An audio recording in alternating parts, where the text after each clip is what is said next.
윤동주 시인의 영원한 벗, 독립운동가 송문규의 삶을 그린 영화 동주가 관객 100만 명을 돌파했습니다. 최근에 개봉된 영화로는 보기 드물게 흑백 영화로 제작됐는데요. 오늘 이 시간 추억 속의 흑백 영화를 만나보겠습니다. 영화 평론가 허남홍 씨 스튜디오에 모셨습니다. 안녕하십니까? 네, 안녕하세요. 네. 영화 동주 100만 관객을 돌파했습니다. 아직까지 영화를 보지 못한 시청자들을 위해서 어떤 영화인지 좀 소개를 해주시죠. 일제강점기에요. 28의 짧은 나이에 생을 마감한 이 윤동주 시인의 청춘을 다루고 있는 작품인데요. 이 독립운동가인 송명규와 함께 절친한 친구이자 또한 이 라이벌 관계이기도 했거든요. 이를 통해서 당시 시대를 다루면서 이 윤동주 시인의 시를 통해서 또 그 시대를 잊지 말자는 메시지를 전달하고 있는 작품입니다. 그 5억 원을 들인 초저예산인데요. 네, 그렇죠. 그래서 초반에는 상영관을 확보하는데 굉장히 큰 어려움을 겪었다고요. 최근에 이 관객들은요, 컬러 영화에 굉장히 익숙하잖아요. 게다가 오락성 있는 작품을 찾아서 극장을 찾는데 동주 같은 경우는 이 흑백 필름으로 제작이 된 데다가 역사적인 사실을 다루고 있잖아요. 그래서 아마 좀 이야기가 무겁지 않을까, 그것들이 관객들에게는 어필을 하지 못할 것 같다는 그런 생각에서 초반에는 상영관을 잘 잡지 못했는데요. 2월 17일에 개봉을 했거든요. 오히려 뒤로 갈수록 관객들이 극장을 찾으면서요, 한 달이 넘는 장기 상영 동안 이 100만 관객을 돌파하게 됐습니다. 우리 한국 영화로서는 매우 드물게 흑백 영화로 제작됐다는 게 가장 큰 특징 중에 하나인데 그 특별한 이유가 있습니까? 일부에서는 뭐 제작비 때문에 그랬다는 얘기도. 물론 제작비 절감의 문제도 있긴 한데요. 가장 중요한 건 이 한국인들의 기억 속에 윤동주 시인은 이 흑백 사진 속으로 기억이 되고 있잖아요. 그래서 이 영화를 감독한 이 연출자가 이준익 감독인데요. 이준익 감독도 처음부터 아예 이건 흑백 영화로 제작을 해야 된다. 그래야지만 이 한국 관객들에게 더 다가갈 수 있다라고 생각을 했고요. 말씀 주신 것처럼 또 흑백 영화로 하게 되면 제작비 절감의 차원도 있거든요. 어떻게 보면 일석이조의 효과를 누린 셈이 되는 거죠. 네, 그렇군요. 그래서 오늘의 주제를 흑백 영화로 저희가 잡았습니다. 첫 번째 소개해 주실 영화가 2011년에 개봉한 영화죠. 아티스트라는 영화네요. 어떤 영화인가요? 2011년에 개봉을 해서 2012년 아카데미 시상식에서요. 작품상과 감독상을 비롯해서 5개 부분을 수상한 수작인데요. 시대적 배경이 무성영화 시대예요. 이 무성영화 시대에 굉장히 크게 인기를 모았던 이 남자 배우가요. 유성영화 시대가 도래하면서 몰락을 하게 되거든요. 그래서 오히려 무성영화 시절에 무명이었던 여자 팬이 유성영화 시대에 유명해지면서 그 남자 배우를 어떻게 보면 좀 구해주는 그런 역할을 담고 있어요. 그러다 보니까 어떤 우리에게 좀 잊힌 가치, 그러니까 사랑이라는 가치도 있지만 또 영화에 대한 흑백 영화에 대한 어떤 그 부분을 주고 있잖아요. 그러니까 무성영화라는 것은 이 영화에서 보게 되면 지금은 대사가 극중에 등장을 하는데 무성영화는 대사 대신에 음악이 등장하고요. 자막으로 대사가 나오거든요. 그러다 보니까 어떤 추억과 향수를 이렇게 불러일으킨다는 점에서 흑백 필름이 가장 주요한 수단이 됐던 거죠.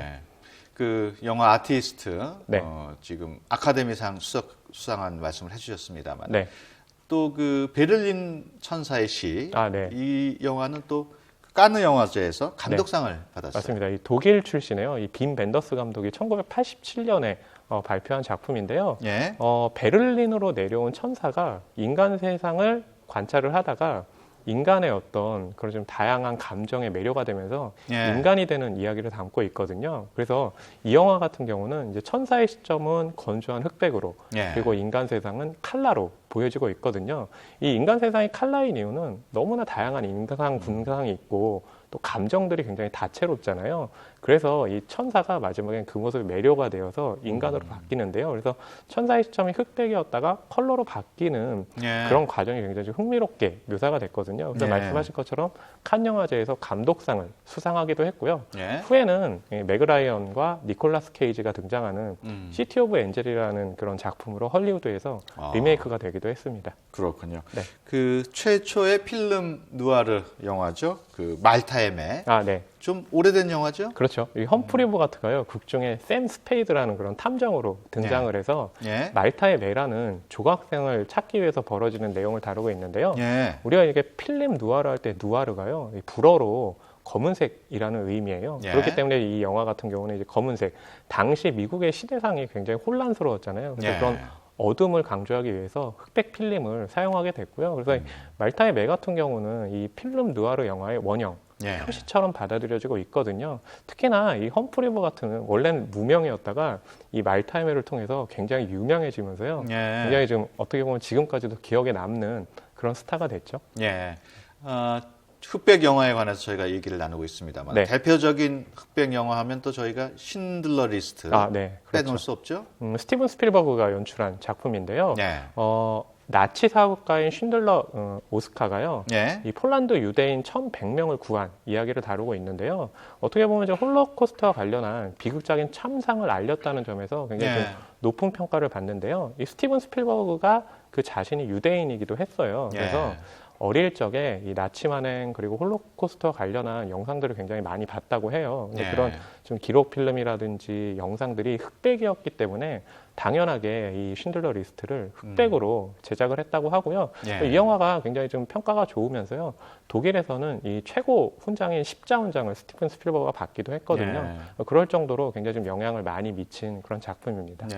방금 말씀하시는 도중에 그 쉰들러 리스트 자료 화면이 쭉 나갔는데 조그만 소녀가 나올 때만은 빨간색 옷이 보여요. 그렇죠. 특별한 의미가 있을까요? 아무래도 그런 것들이 어떤 희망, 다채로운 색깔들은 결국 인간 사람들의 어떤 다채로운 감정을 말하잖아요. 아무래도 그렇기 때문에 그런 색깔들이 굉장히 좀 중요하게 또 활용되기도 했죠. 그 흑백 영화, 뭐 오래된 흑백 영화입니다. 이 영화도 알프레드 히치콕 감독의 사이코. 굉장히 화제를 모았던 영화죠. 그렇죠. 알프레드 히치콕 감독 같은 경우는 이 서스펜스의 거장으로 평가를 받는데요. 이 사이코 같은 경우는 참 제작하기가 굉장히 어려웠어요. 왜냐하면 굉장히 좀 잔인한 어떤 살인을 다루고 있다는 점에서 제작사가 이 제작비를 투입하기는 굉장히 꺼려했거든요. 그래서 알프레드 히치콕 감독은 자신의 사비를 털어서 이제 제작비를 모으고요. 단막극에서 함께했던 스태프들을 데리고 왔어요. 그러면서 좀 제작비를 아끼기 위해서 이 흑백으로 이 영화를 제작을 하게 됐는데요. 아마 이 영화와 관련해서 가장 유명한 장면은 이 욕조 살인 장면을 꼽을 수 있을 텐데요. 근데 그 샤워실 장면이 굉장히 지금 관객들에게는 잔인하게 기억이 되는데요. 실제로 이렇게 좀 상해를 입히는 장면은 등장하지 않아요. 왜냐하면 편집을 좀 잘게 가져가고요. 뭔가 귀를 거칠게 하는 음악을 통해 가지고 그런 좀 잔인한 면모를 잘 살렸는데요. 오히려 흑백으로 만들다 보니까 그런 서늘한 느낌들이 잘 살아서 이 사이코 같은 경우 하면 알프레드 히치콕 감독의 좀 대표작으로 꼽히고 있습니다. 그렇군요. 그 초대 스파이더맨으로 유명한 토비 맥과이어가 주연했던 영화 플레전트 빌. 역시 흑백 영화죠? 그렇죠. 흑백과 컬러가 공존하는 굉장히 좀 독특한 이미지의 영화인데요. 이 플레전트 빌에서 이 토비 맥과이어가 이 남매 중에 한 명으로 등장을 해요. 그래서 1950년대가 배경인 TV 드라마 플레전트 빌을 보고 있다가 그 TV 브라운관 안으로 들어가게 되거든요. 그러니까 이게 현대에 살던 이 남매들이 흑백 영상 속에 들어가게 되는데 이 플레전트 빌이라는 마을은 굉장히 좀 질서가 정연한데요. 욕망이라는 것이 존재하지 않는 곳이에요. 그래서 이 남매가 이 플레전트 빌의 사람들에게 사랑이라는 감정을 알려주고 키스하는 법을 알려주면서 그 해당 사람들이 키스를 하거나 감정을 느낄 때마다 흑백 화면이 컬러로 조금씩 변해가거든요. 사실은 이제 1950년대 하면 미국에서는 메카시즘이라고 해서 국가의 가치에 반하는 어떤 개인의 신념이나 그런 개인들을 좀 억압을 했잖아요. 그런 것들을 좀 우회적으로 비판하는 영화가 이 플레전트 빌이고요. 촬영을 할 때 컬러로 모두 촬영을 한 다음에 특별하게 해당하는 그 흑백 장면 부분에 색을 빼고 거기에 흑백을 입힌 그런 촬영으로도 굉장히 좀 유명합니다. 그렇군요. 오늘 동주를 시작으로 흑백 영화 하나씩 살펴보고 있는데요.